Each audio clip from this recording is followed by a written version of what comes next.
Today we are rocking the water bottle. Guys, I've been drinking a lot of Coke lately, so I decided to step back and get back into the water game. Today we are looking at the brand new Benchmade Bugout 535-3 Carbon S90V Bugout. This thing is going to be absolutely insane. Let's get it.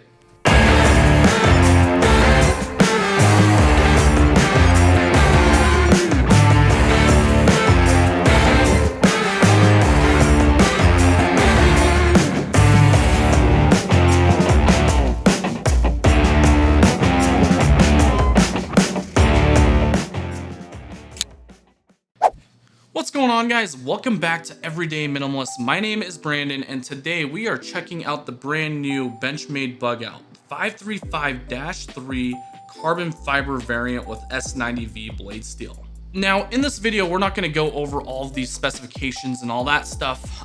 This is very similar to the original Bugout, so if you guys want to check out my original review, just go to the description and it will be linked there. In this video, I just really wanted to talk about all the key points of this knife and what my overall impressions are on this knife. So let's dive right into it. The brand new carbon fiber Bugout. What's different and what is so good about it? Here is the original Bugout. So if you look at it, the geometry is pretty much the same exact thing. You'll notice that the scales on the carbon fiber variant is going to be a little bit different. And then the lanyard slash backspacer is going to be different as well. For those of you guys that are just starting to get into knives, the Bugout is one of my most recommended knives to start out with. The reason being is because this is the knife that pretty much kicked it off for my entire collection. Before then, I've never owned a high-end knife, and the first time I picked up a Bugout, it was insane. Even though it feels a little bit more finicky with the original version, the scales are a little wobbly, it felt like a robust knife. Now, if you've been a long-time subscriber to my channel, then you'll know that I did swap out the scales on my other Bugout, the original one with the blue scales. And we actually did a carbon fiber titanium scale swap.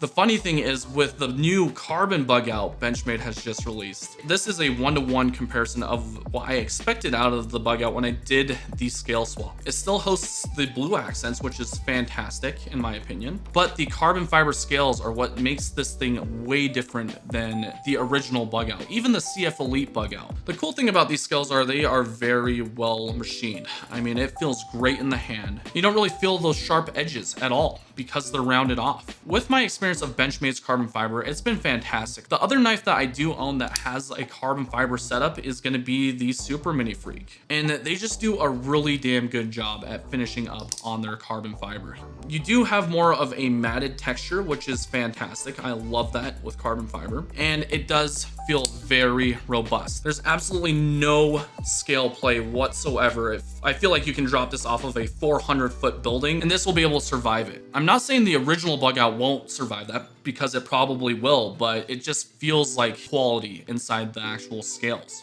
Another huge difference with this Bugout is it is S90V steel, so that is going to be more of a premium super steel in comparison to the original S30V steel. S90V is going to be more so in that higher range, but I do like 20CV and M390 a little bit more than S90V steel. S90V is great at retaining an edge, but it is very difficult to sharpen. Benchmade did not change the blade profile whatsoever, so you're pretty much getting the same exact drop point setup there.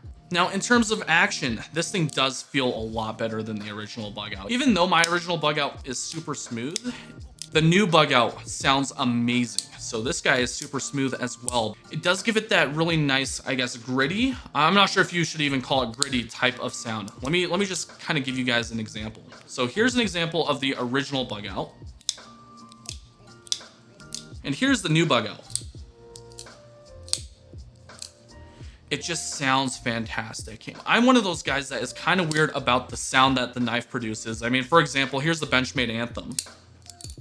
And this thing is pretty much the king of any sound production that you get out of any knife. So this thing is just an integral. It sounds amazing when you close it. And that does matter to me personally. So that is another big advantage of this knife over the original Bugout. The next big thing that they've changed on this knife is going to be this backspacer slash lanyard hole. They've gone to a full backspacer with that lanyard hole, and it's completely detached from the scale itself. To give you a reference point, here is the original Bugout, and and that is what it looks like. So you basically have these brass barrel spacers on this specific variant, and that's pretty much all you get. It's really surprising that this guy weighs 1.85 ounces as well as the original Bugout. They added on a larger back spacer, so you would think that it would be a little bit more heavy, but it's not. This thing is still very lightweight, and it's great in the pocket. Benchmade did design this knife with the mini deep carry pocket clip, and it works great. Why change it if it's not broken, right? So let's go ahead and talk about the value coming from this specific knife. You can pick this up right now at Blade Ops for about $255. Not gonna lie, that is pretty steep. The original Bugout is gonna go for anywhere between $110 to $135. So you can technically purchase 2 of these Bugouts for the price of 1. I believe if you're someone that really likes to invest into something very nice, and this is probably the only knife in your collection, then this would be a fantastic purchase. It's gonna really last a very long time, and you're gonna be able to carry it every single day without it wearing out on you. If you really want to be bougie, then go for it. Go grab one of these.